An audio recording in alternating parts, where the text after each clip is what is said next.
If you have heard stories about Nasser El Sonbaty, most probably you have heard that he was difficult, arrogant, even unpleasant. But that wasn't the Nasser that I knew. Nasser was my friend, and my experience with him was very different. There are moments in bodybuilding that most people don't know about, moments that show not just physique, but also character.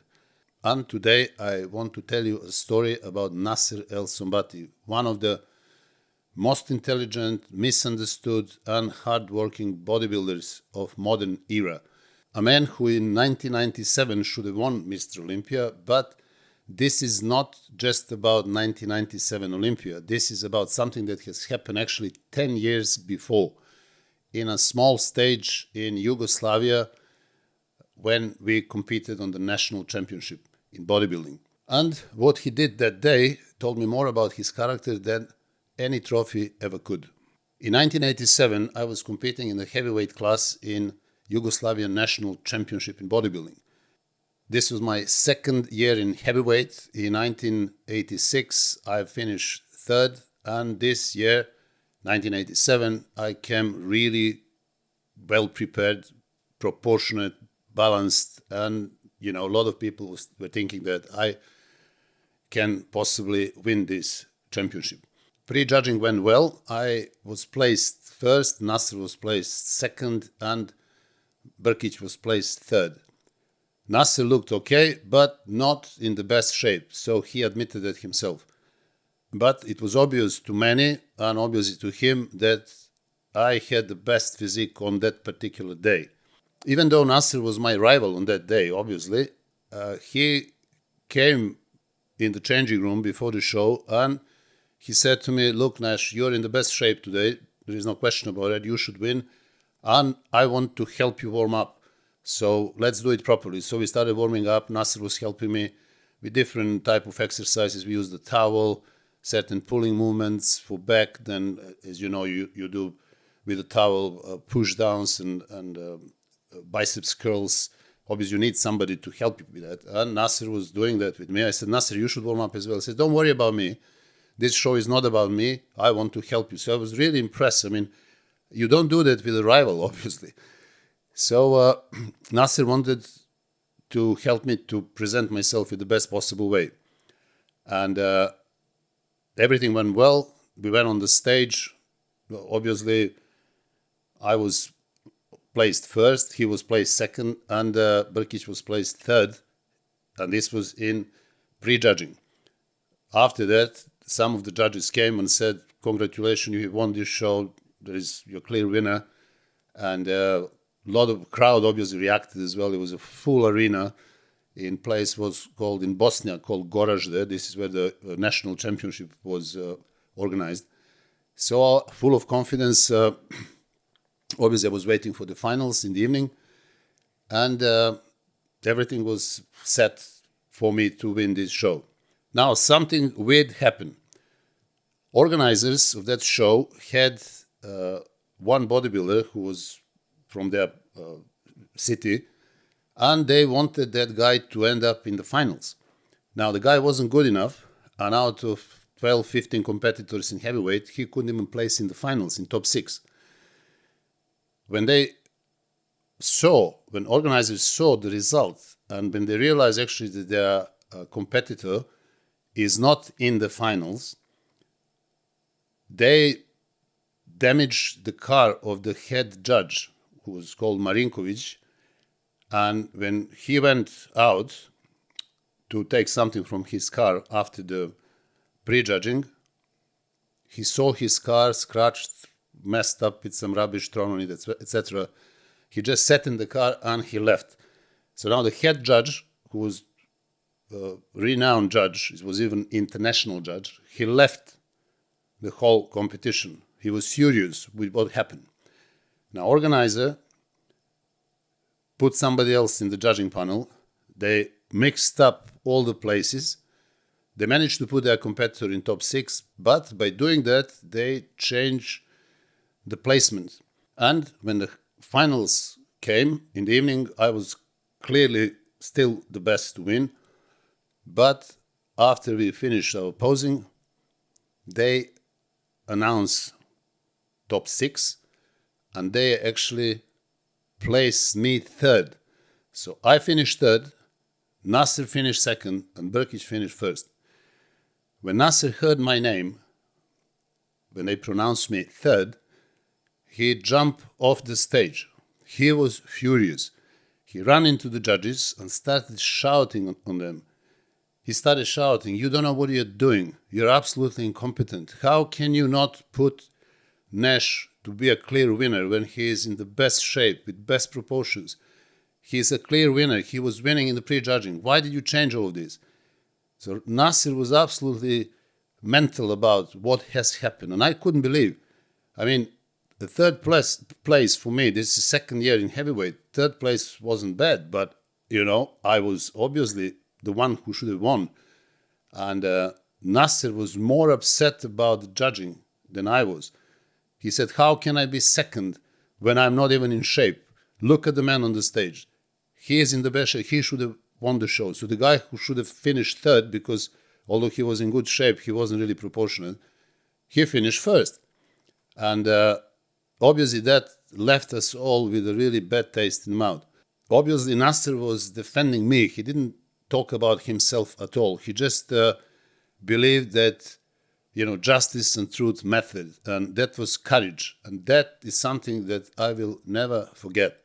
People today have different opinions about Nasser. Some love him, some hate him, some criticize him. They don't like him because of his directness, his confidence, maybe his refusal to play political games in sport, as we all know.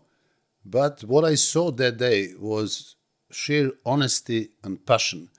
He could have been quiet because he finished second. He wasn't in shape. So second place in that shape is a great placement. But he didn't. He didn't because he could not take injustice and he didn't like what was happening. And to fight for somebody else without thinking about yourself, this is very, very rare, especially in bodybuilding. Nasser wasn't just a bodybuilder. Nasser was very intelligent. He was well educated. He had a couple of degrees. Also, he spoke a few different languages. As far as I know, he spoke obviously Serbian, then he spoke Egyptian, he spoke German, he spoke English, and he was half Yugoslavian, half Egyptian. His father was Egyptian, mother was Yugoslavian. And people often don't make the difference between confidence and arrogance. Even later on, when Nasser became famous professional bodybuilder, he was always direct. He answered the questions the way that he wanted to answer. He answered what he was thinking about. His thoughts were simply going out. He was never trying to please anybody or to be political. He always said what he wanted to say. Now, in 1989, Nasser came back. He took a year off in 1988 when I won my first national competition. And he didn't come that year, but then he came in 1989. Now, in 1989, in May, I had a motorbike accident and I broke my leg, so I could not compete that year. And Nasser came. He was completely different. Nasser improved dramatically, and from the previous year, when he was around 102 kgs, he came in 1989. And while in 1987, he was around 102 kgs.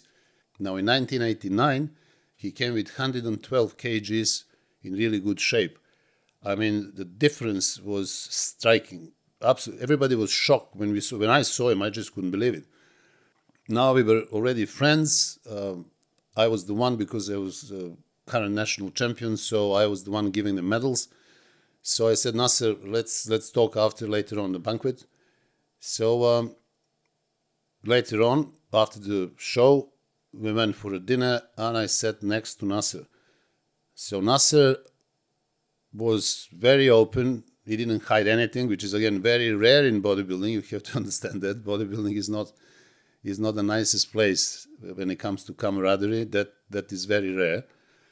And obviously I asked him, "Nasser, what did you do? I mean, you're not just better, you're completely different." So Nasser said, look, let me tell you something. First of all, he said, we in the past didn't eat enough protein. We were mainly carbohydrates.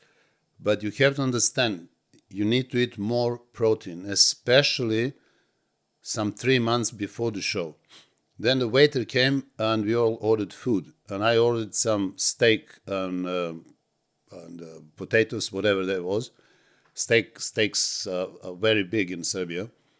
And Nasser ordered 2 steaks. And I said, Nasser, you crazy? You're going to eat that? Of course, he says. He didn't order anything else. So after the show, we are sitting there, 2 big steaks. Nasser is eating that, nothing else. He said, you need to understand, without huge amount of protein, you will never change dramatically. You may change a little bit, but protein is everything. So even then, Nasser was eating around 400 to 500 grams of protein a day last 3 months before the show. His carbohydrate intake was very low, and also fat was very low, only from lean steaks or whatever is in chicken. He was mainly eating egg whites, although he always had few whole eggs. And he was talking to me everything about the diet. So it was really shocking. Later on in his career, Nasser pushed his protein intake up to 600 grams a day, which is absolutely staggering. We spoke about everything. So I asked him, so what do you eat in the off-season? Well, he says, in the off-season, I eat less protein, but I eat more carbohydrates and very low fat. So as we continued to talk about nutrition, he said that in the off-season, he eats a little bit less protein, about 250 grams, maybe up to 300, but more carbohydrates, while he keeps fat relatively low. What was obviously the most important for me was pre-contest diet, because I was competitive bodybuilder and I wanted to know, and this is probably the most important part, that pre-contest that will allow you to keep your muscles, maybe even put some new muscles, but that lasts around 3 months. So he said before the contest, I usually eat anywhere from 80 to 200 grams of carbs, but protein is anywhere up to 400 to 500 grams. But then later on, that went to 600 grams. And he was dieting good 3 months, 12 weeks before the show. So what is important to understand, that these are not numbers that I'm recommending. I'm just saying what Nasser has told me, because I never went up to 600 grams of protein. I even hardly ever ate more than 400 grams per day. But this is what Nasser was telling me. Obviously, the message was, the main principle was that you need to eat more protein. You're not going to build muscle if you're negotiating protein or sacrificing protein for carbs or whatever. So protein was the paramount. So the message is that you should base your diet on protein. So we also talk about training, and Nasser explained that he was doing relatively high number of sets, especially for large muscle groups, and the reps were also relatively high, especially for quads, for legs. So his typical leg workout, as he explained to me, was usually 4 sets of leg extensions as the first exercise, in which he was obviously warming up his knees, his quads, and the reps will be anywhere from 10 to 20. Then he would do barbell squats, again 4 to 5 sets, and the reps were anywhere from 8 to 15. Now, third exercise was hex squats. He would do 4 sets. Reps were anywhere from 20 to 6. And he also did adductor machine, which is 5 sets, anywhere from 50 to 20 reps. So altogether for quads, Nasser would do anywhere from 22 to 25 sets for quads. Now for hamstrings, he would do lying leg curls, 5 sets, reps 20 to 8. So he would start with high reps and then add a bit of weight, carrying on to 8 reps. He would do stiff leg deadlift, which was 4 sets, anywhere from 20 to 10 reps, and standing unilateral leg curl, 3 sets, 20 to 10 reps. So this is altogether 12 sets for hamstrings. For legs, his workout will be anywhere from 34 to 36, 7 sets. This is a huge amount of sets. As you can see, doing legs, Nasser preferred to do higher number of sets and also higher number of reps. Now, I remember for chest, he did something like kind of supersets. He said that he was doing incline dumbbell press, 4 or 5 sets, 6 to 10 reps, but that would be superset with flat dumbbell flies. And he would perform them in 4 sets, 6 to 10 reps. Now, the second superset would be decline dumbbell press, again, 3 to 4 sets, 6 to 10 reps. Now, the second exercise would be decline dumbbell press, 4 sets, 6 to 10 reps, in combination with the decline dumbbell flies, again, 3 to 4 sets, 6 to 10 reps. Now, the last exercise would be cable crossovers. He would do anywhere 4 or 5 sets, and the number of reps would be 8 to 15. So altogether, we are talking about 16 to 18 working sets for chest. You see that there is a difference. The legs, for example, were trained much more with higher volume, high number of reps, higher number of sets, while upper body was a lower number of reps, but also slightly lower number of sets. So if I can finalize, his approach was combined, obviously, relatively high volume, heavy progressive weights. He would use pyramid system, higher reps with free weights, especially for legs, and quite intense techniques. So Nasser wasn't following the modern suggestion and modern planning, like, you do 6 to 10 sets and then you repeat them in 3 or 4 days or anything like that. He was more inclined towards higher volume. Now, this is what Nasser did. I'm just telling you what he explained to me, what was his workouts. You need to understand this is what Nasser did, not that I agree with everything he has done. For example, for legs, I'm doing very similar workouts, very high number of reps and also high number of sets, but I also do higher number of sets and a bit higher number of reps when it comes to upper body. But again, this is Nasser, so I want you to understand that I'm trying just to say what I've heard from him firsthand. We also spoke about steroids. Nasser was telling me what he was taking.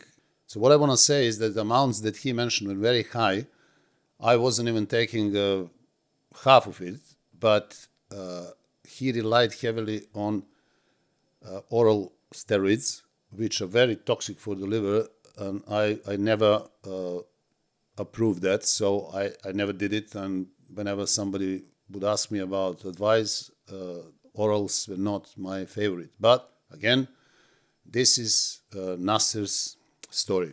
Now, 10 years later, Nasser stepped on the stage in 1997, famous Mr. Olympia, competing against the biggest rival, Dorian Yates, who wasn't in best shape in that particular year, simply because Dorian was injured, heavily injured, not just biceps, also triceps. His double biceps shots were not very good because of the injuries. Nasser was in the best shape of his life. He was absolutely superior on the stage. And you can see from these images that Nasser was really clearly winning most of the poses. But unfortunately, he didn't win. He ended up second. Dorian later said that Nasser was in very good shape, and Dorian explained that he actually won because of his side and back poses, not because of the front poses, because of his injury, but Dorian believed that he won justly because from the back and from the side, Dorian believed that he couldn't be beaten. Now, this is the subject for debate. You can have your own opinions, but the fact is that most competitors believed that Nasser was better and should have won. Also, the crowd was on his side. Clearly, there was politics involved, and Nasser was absolutely devastated. He ended up in his room in the hotel after the show. He just couldn't put himself together. He was crying like a little child. He was stressed, overwhelmed, and that impacted Nasser heavily. That injustice, this is what I believe, my view, actually contributed to his slow downfall, because he never came back in the same shape, with the same vigor, with the same enthusiasm, because he knew that bodybuilding is not immune to politics, and that year, obviously, he lost and he should have won. Now, again, you can see the images, video footage, and you can have your conclusion. Is obviously open to everybody, but this is the story, and this is how that particular show impacted Nasser. Now, more successful Nasser became, the more misunderstood he was. Many people called him arrogant, called him unpleasant. Even some fellow competitive bodybuilders didn't like him. The main reason why they didn't like him was that Nasser was probably better than all of them at his peak. And as I said, bodybuilding is not the friendliest place to be. But my experience with Nasser was something completely opposite. What I experienced with him was directness, honesty, and unbelievable passion for fairness. Most people judge you by your image after the success. I judge people by how they act when nobody is watching, and especially at the backstage of some small national championship, comparing to Mr. Olympia, when you have nothing to gain and you're defending somebody else. So what can we learn from Nasser El Sonbaty? That true character is shown in private, not in public. That greatness is not physical, but moral. And I have experienced that firsthand. He showed that bodybuilding is also about loyalty and respect. You don't rise by pushing others down. You rise by raising others up. And again, what Nasser did that night in 1987, defending me for absolutely no reason, not even mentioning himself in the whole project, is something that I will never forget. Now, you may remember Nasser for absolutely tremendous size, for massive arms, massive legs, small waist, his aesthetics, but I remember Nasser for something more important, for his honesty, his generosity, and his refusal to stay silent when something wasn't right. And in sport, where ego is often greater than empathy, especially in bodybuilding, he showed rare integrity, and for that I honor him today. So this video is not about statistics, placing, or personal gain. It's all about respect, about acknowledging the man behind the muscle. So to Nasser, thank you for your courage, for your honesty, and what you showed me many years ago. Some people win trophies, few win respect. Nasser won both. So after more than 40 years in bodybuilding, competing 46 times, winning 17 titles, coaching over 3,500 people and helping them to get in the best shape of their lives, I have published for you 14 ebooks which are fully loaded with detailed information about everything you always wanted to know about bodybuilding. I have also published for you Bodybuilding Blueprint course, in which I personally perform and explain the most effective exercises for all major muscle groups.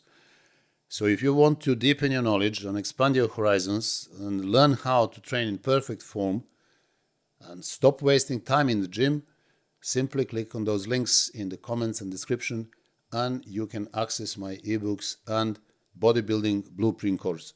So guys, I believe that you have enjoyed this video. If you did, please subscribe to my channel, like the video, share the video, send me your comments, and I will see you in the next video.